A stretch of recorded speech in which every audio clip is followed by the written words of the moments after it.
I've been told I need to do an introduction to my videos. So, in this video, we're going to talk about progressivism and the Age of Reform. We've been talking about the Gilded Age and the major players in that, the growth of big business. So, what we see here is a political cartoon. And this political cartoon shows President Theodore Roosevelt as a hunter who's captured two bears. The good trust bear, he's put on a leash and labeled restraint. And the bad trust bear, he's apparently killed. So this is just to go to show you that, like, the good trust, we're going to try to restrain them, the good businesses, and the bad ones, we're going to simply kind of put them out of business, so to speak. So what was the Progressive Era? The Progressive Era was a period in the late 19th and early 20th century, so the late 1800s to the early 1900s, during which social, economic, and political reforms are going to try to end the dominance of large business and wealthy business owners and increase equity and opportunity for the less affluent members of society, including recent immigrants. And we've been talking a lot about immigration, and I'm going to do another video for you about immigration. And just to give them a fair chance in this game, and instead of having these big businesses dominate an industry from the ground up, or that horizontal takeover that we saw. Although the era has no firm beginning or ending dates, we generally consider it to have lasted from around 1890 to sometime in the 1920s. So this progressive reform movement begins as a response to the rapid industrialization that's been sweeping the country since the Civil War. This enriches the country as a whole, but it creates this increasingly impoverished class of workers that we've talked about and we've seen.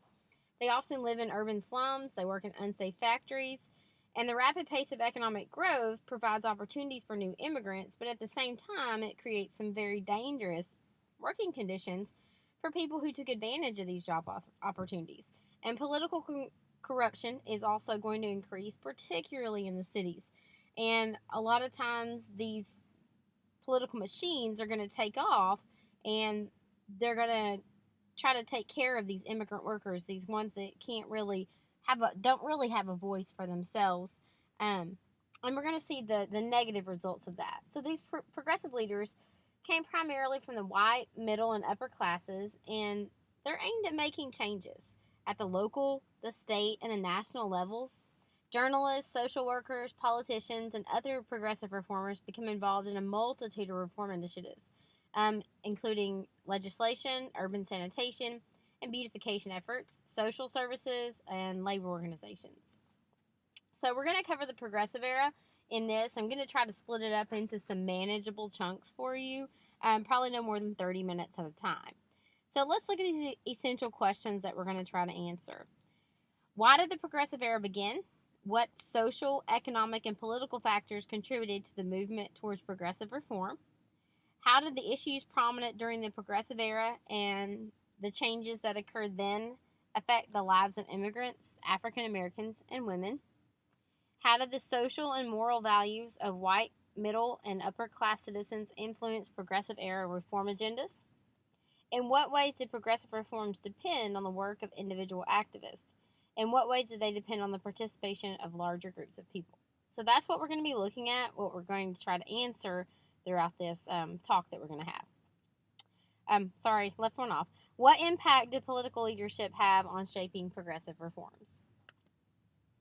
So we've been talking about the Gilded Age, and this cartoon criticizes the robber barons, and we'll talk about where that word comes from in just a minute, such as Gould and Vanderbilt for their treatment of workers. And if you look over here, they're sitting mighty high up on these look what appears to be sandbags here, and the migrant workers are holding up the levee that's holding back all the water from these guys, and they're just sitting up there with their big fat bellies labeled with the dollar signs depicting that they're well fed, they're well taken care of.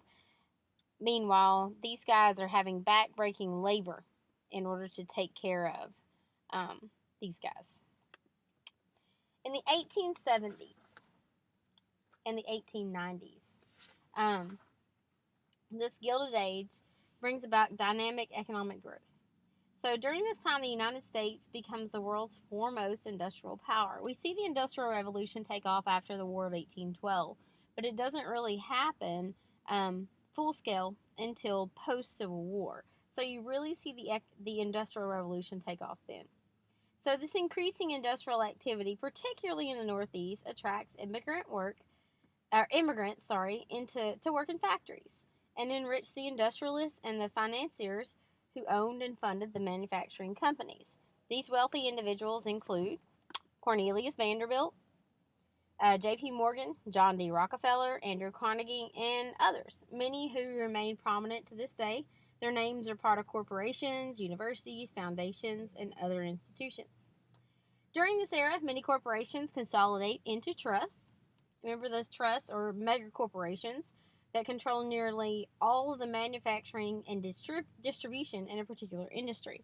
They either have horizontal control or vertical control, or we control every aspect of one industry, or we control it horizontally from the beginning, from the farming aspect of it all the way to the production. So whichever one you control, either a vertical or a horizontal takeover of that particular industry. So, for example, financial guy J.P. Morgan consolidates the steel industry into U.S. Steel, and financial markets also consolidate, with their center being at New York City's Wall Street. Critics are going to complain that these trusts hold too much power in the country's economy. They call the trust owners, these guys sitting at the top, robber barons. This reference is to the medieval lords who illegally collected tolls from the ships on the Rhine River over in Europe, and that was the name they were given. And they compare these guys to these guys who are doing something that they shouldn't be doing, reflecting their disapproval of the anti-competitive business practices that the trust had used to amass their overwhelming wealth and power. Some critics also began to publicize the unfair treatment of workers, including, among other things, extremely low wages, long hours, unsafe working conditions in many of the factories, and the list goes on when we talk about that. So let's talk about one of these. This guy is John D. Rockefeller. So who was John D. Rockefeller? Well, one of the largest and most powerful trusts in the 19th century was John D. Rockefeller's Standard Oil. It was founded in 1867, and Rockefeller is going to use his influence to purchase oil companies around the nation, consolidating the oil industry until by 1880, he controls 90% of the nation's oil refining capabilities. Just let that sink in for a second. He controls 90% of the oil refineries in the United States.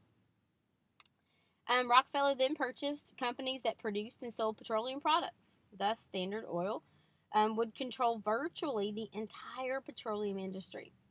The company could set the price for oil and determine details of its supply and distribution, and this monopoly is going to make it extremely difficult for other businesses to compete. So if I wanted to come in to the oil industry, I would have a very hard time because Standard Oil has a monopoly over this industry. Rockefeller is going to inspire other entrepreneurs to develop their own corporations along a similar business model. The meat processing and distribution industry, the sugar industry, for example, are going to model themselves after Standard Oil. So during the late 19th century, the dominant cultural view of laissez-faire dictated that the government should have a very limited role in the private sector's affairs. Remember that laissez-faire is that the government sets it in motion, but then they're hands off. They let you operate as you want. And the big businessmen like John D. Rockefeller thrive under this policy.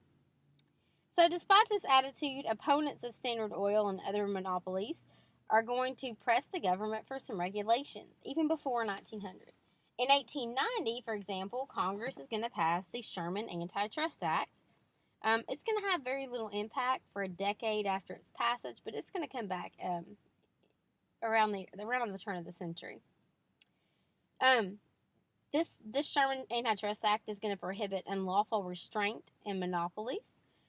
Despite its intentions, it's poorly enforced, has very little impact on the trust until Teddy Roosevelt, the president in the first years of the 20th century, is going to enforce it. So, the Panic of 1893. During the 1880s, many companies overextend themselves. by speculating on business opportunities that did not yet exist. So we think it's going to happen, but we don't know, but we're putting all of our eggs into the basket hoping it's going to happen. This was particularly true for railroad companies, which are going to build more railroads than the country needs. The Philadelphia and Reading Railroad are going to file for bankruptcy in 1893, ushering in a severe economic downturn. News of the souring economy are going to lead many people to withdraw their money from banks, meaning that the banks can no longer offer credit. So if they don't have any money, they can't give it out to you. It became increasingly popular to take money out of the banks and use it to buy gold, which was safer than keeping it in the bank. As the federal government's gold reserves decline, the nation is almost at bankruptcy, and President Grover Cleveland had to borrow from J.P. Morgan. Many banks are going to fail. Railroads and manufacturing companies collapse. Unemployment skyrockets. Many people are going to lose their homes and their life savings in this panic of 1893. So, within the context of this economic depression, the progressive era is going to begin. So, how are we going to stop this from happening again? You see over here in the picture the New York Stock Exchange during the panic of 1893. Everybody wants to sell and cash in their stocks before they lose all of their money. So, as the economy stagnates, middle-class reform-minded Americans are going to organize an opposition to problems such as corruption in politics, overcrowding, poor working conditions, and they call for increased government regulation in business and tax reforms. They're going to benefit poor people. This includes the recent immigrants. Now, this is not going to be without opponents to it, certainly, especially these big business guys, because they're the ones that are going to be directly hit by this. But we're going to see some good come from this. So let's look at an overview of progressivism. The word progressive generally refers to an attitude or spirit of moving forward with new ideas, actions, or opportunities, i.e. making progress.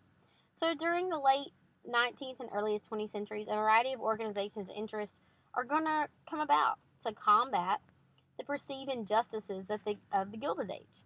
So that we had this age of big business and these guys monopolizing and taking over industries, and this is going to be a response to that.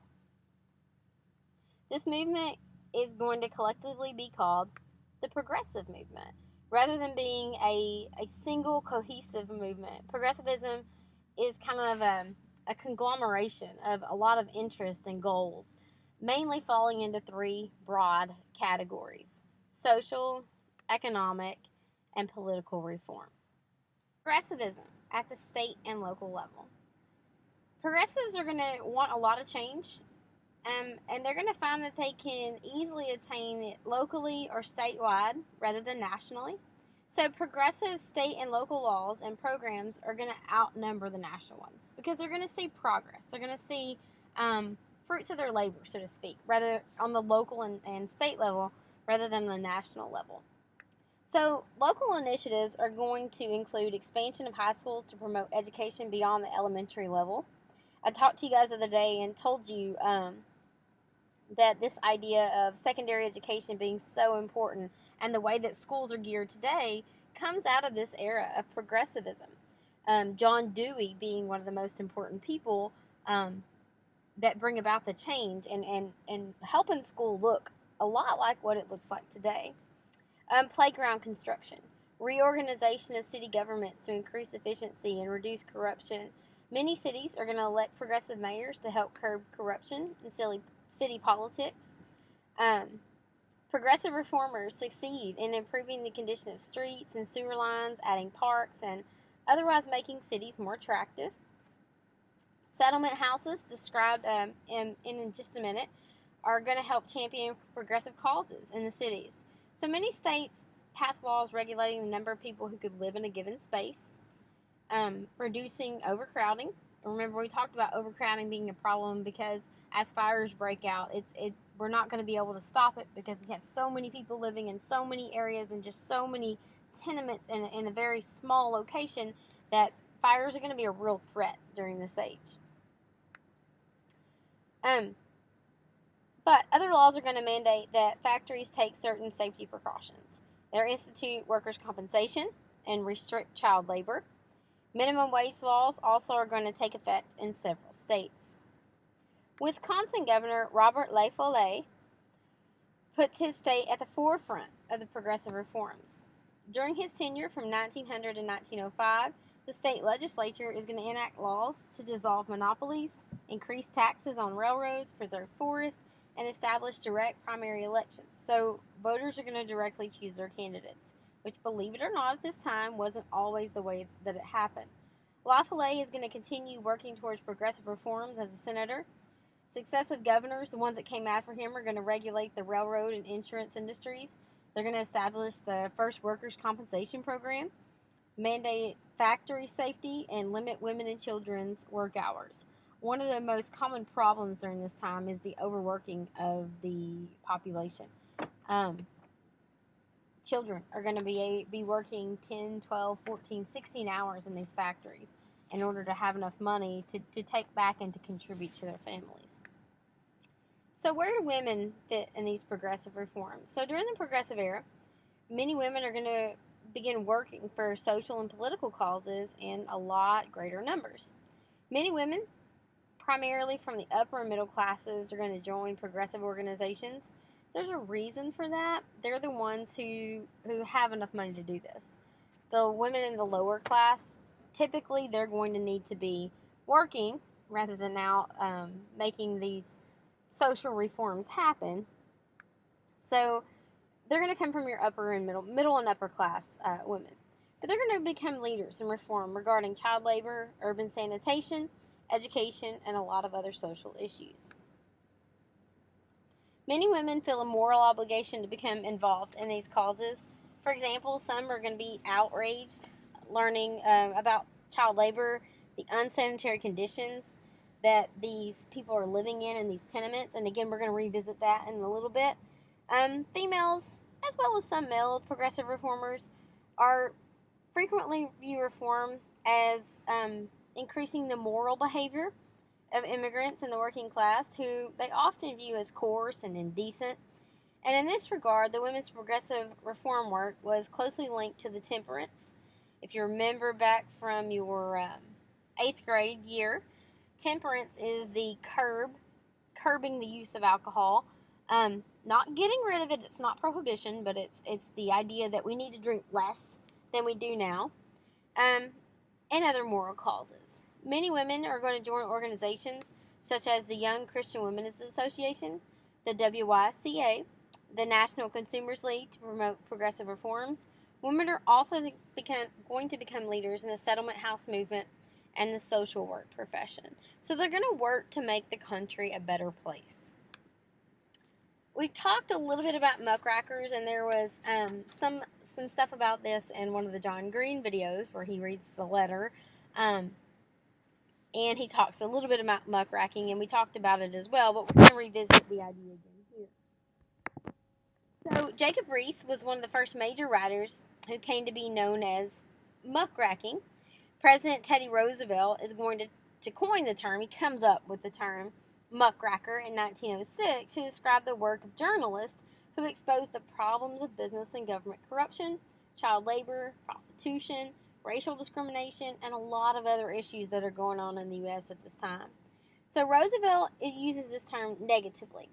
He feels like that these writers only focus on the negative rather than the positive. So this term is going to become associated with the work that writers do to increase public awareness of urban problems. So if you were a muckraker, then you're working to expose what's wrong and what's happening in the United States. Popular magazines such as McClure's and Cosmopolitan published many of the muckrakers' articles, giving them a wide audience and exposing the general public to the problems that these muckrakers are trying to address. Other famous muckrakers include Lincoln Steffens, Ida Tarbell, Ray Stannard Baker. These three journalists worked for McClure's until 1906, when they leave and they help create the American magazine. Tarbell is the one that John Green talks about in his video. So let's talk a little bit about the muckrakers. Let's first talk about Jacob Riis.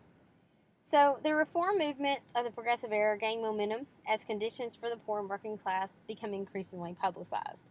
So, we're letting the public know how these people are living and what's happening.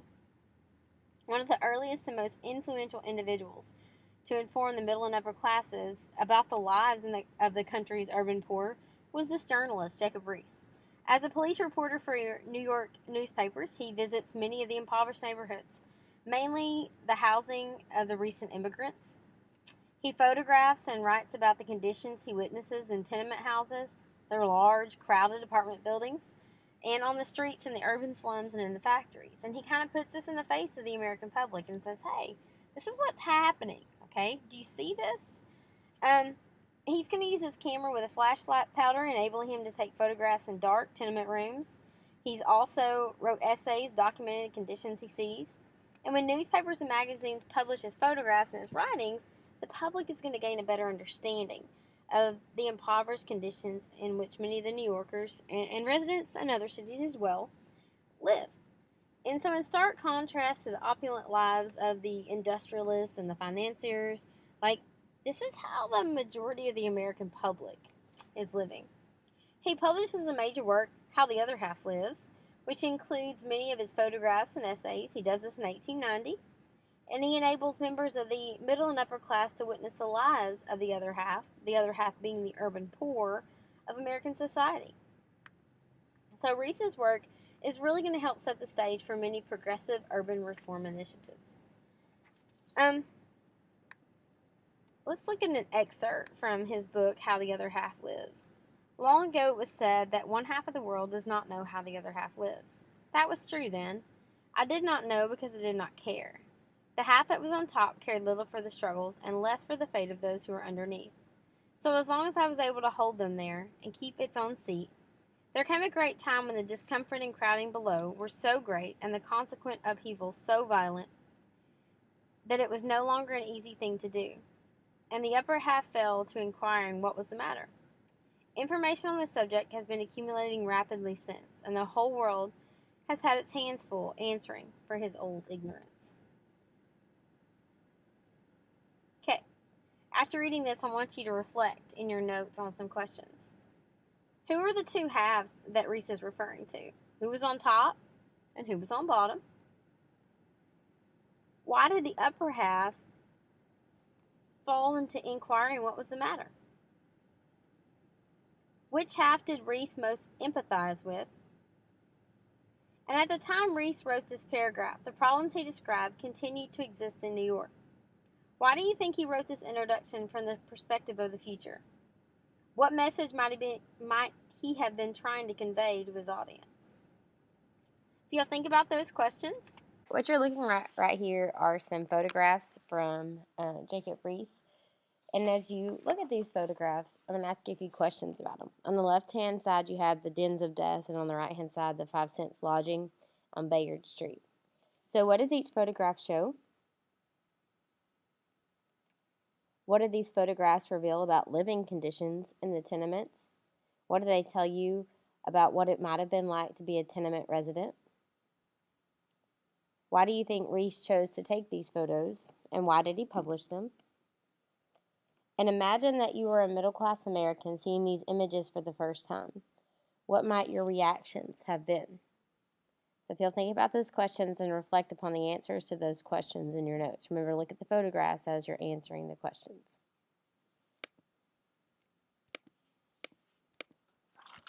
Let's talk a little bit about immigrants. So throughout the progressive era, immigrants are going to pour into the country. They're going to be attracted by growing job opportunities as well as the promise of religious freedom. America's steamship and railroad companies in Europe are actively promoting immigration into the United States. So most immigrants during this period settle in cities to take advantage of the economic opportunities that the Industrial Revolution provided. This picture that you see over here is an immigrant neighborhood around the turn of the century. So immigrants during this period are going to come from Southern and Eastern Europe rather than from Western Europe. Southern Europeans, particularly from Italy, and Eastern Europeans are going to leave their home countries due to poor economic conditions, political instability, among other things.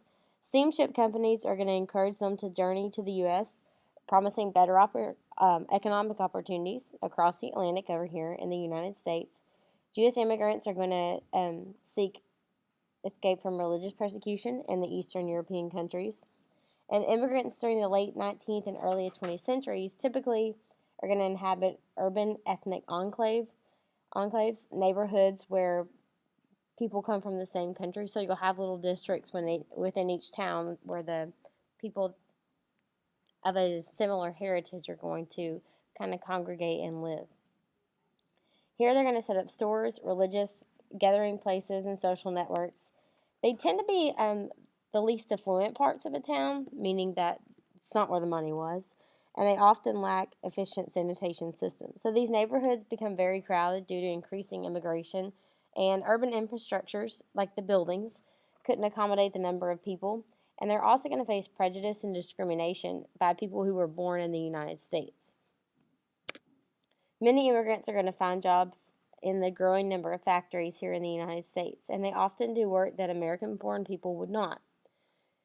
And working conditions tended to be poor, with wages that were generally very, very low.